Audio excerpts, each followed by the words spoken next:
All right, okay. Welcome to this lesson with Teacher Kamanga. Now, in today's lesson, we want to look at enzymes.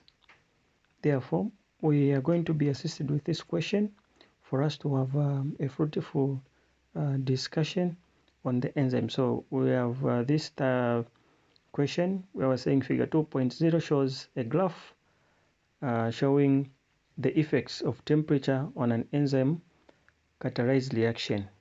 So this is a graph that we're seeing on the temperature. That is how a temperature can affect an enzyme. Okay, so now if you have noticed on the diagram, we have this column there, which is the x-axis showing the temperature. Then also this side, we have the rate of the reaction. So the rate of the reaction, we're just seeing how the reaction is developing. As it is increasing, then it will reach this point, which we call the optimum temperature. Now we need to understand to say the optimum temperature, this is the temperature at which an enzyme works best. So from here up to there, this is the activity of an enzyme and it is going to work best there.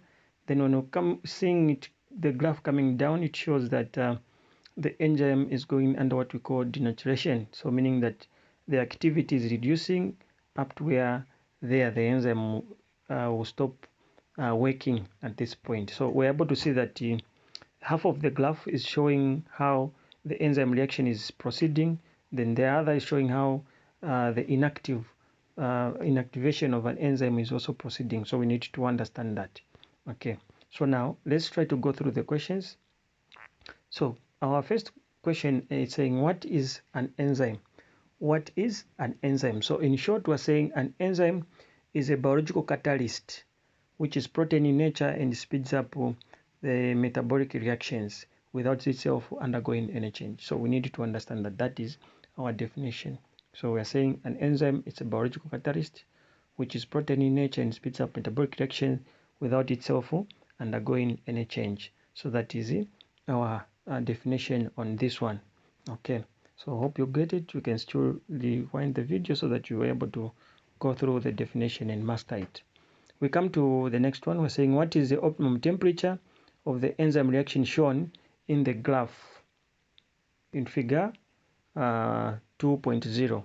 What is the optimum temperature of the enzyme reaction shown in the graph in figure 2.0? So what we need to understand, we're saying the optimum temperature, it is the temperature at which an enzyme works best.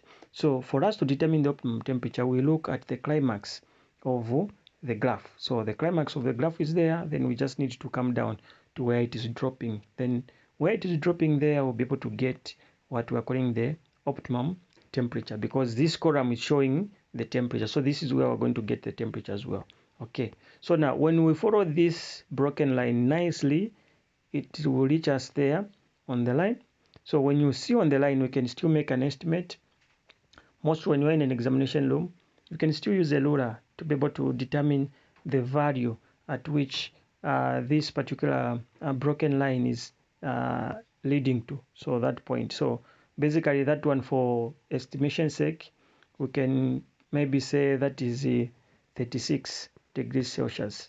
Okay, 36 degrees Celsius. So our answer in this case, our optimum temperature will be 36 degrees Celsius. So we understand that on this one again, we have 36 degrees Celsius, just following where the graph is dropping from.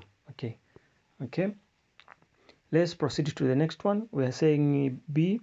At what temperature in the figure is the enzyme completely denatured?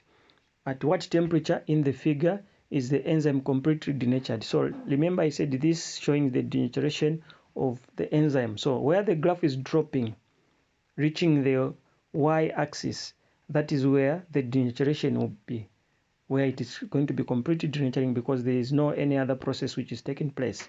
So like we have said also, we follow the graph, and where it is dropping from, that is where we're going to get the value. So this is where the value should be.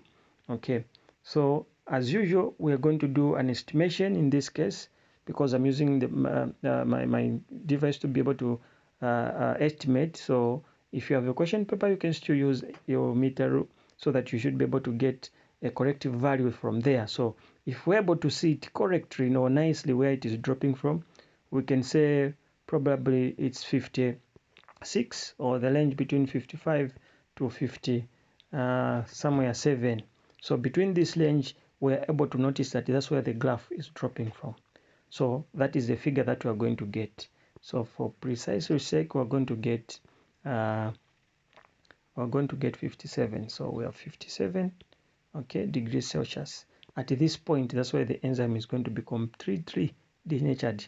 That's where we are seeing there. Okay, so hope we got that right. Okay, all right, so let's come to the second one. So in this case, we are saying give a reason for your answer in B1 above. So B1 above, it is this one. So our reason for our answer, why have we chose that one? So the reason is very simple, because we are seeing that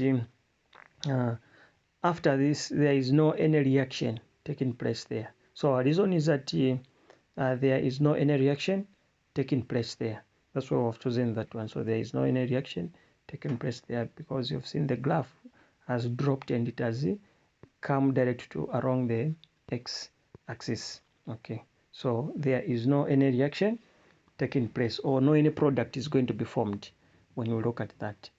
Okay, let's proceed.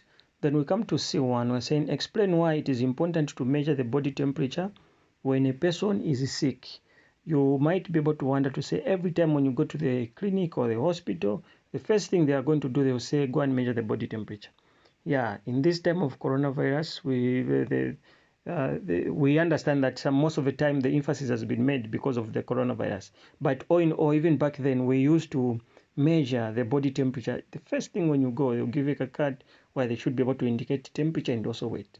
The whole idea is that the temperature is very, very important, because there are some diseases that are characterized by the rise in body temperature.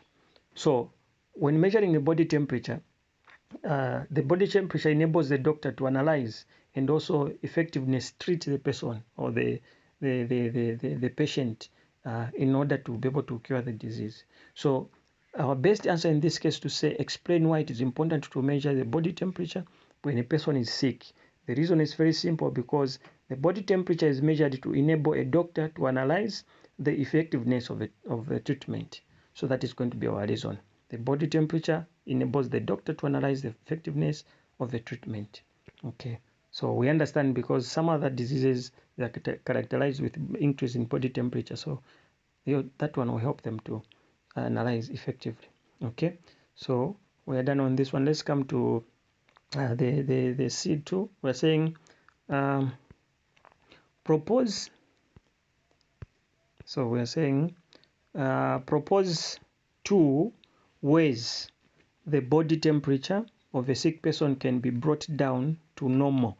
2 ways the body temperature of a sick person can be brought down to normal.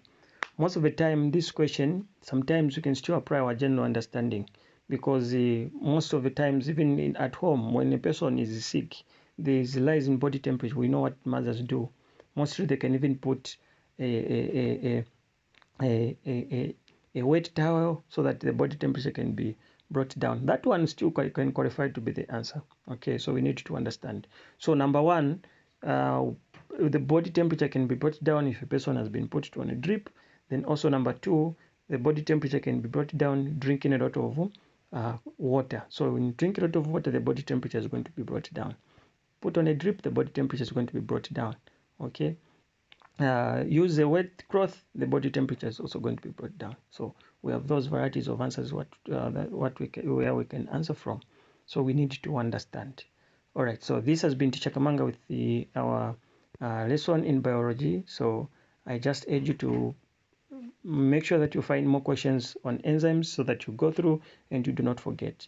Remember, always prepare so that you do not get stranded in your exams.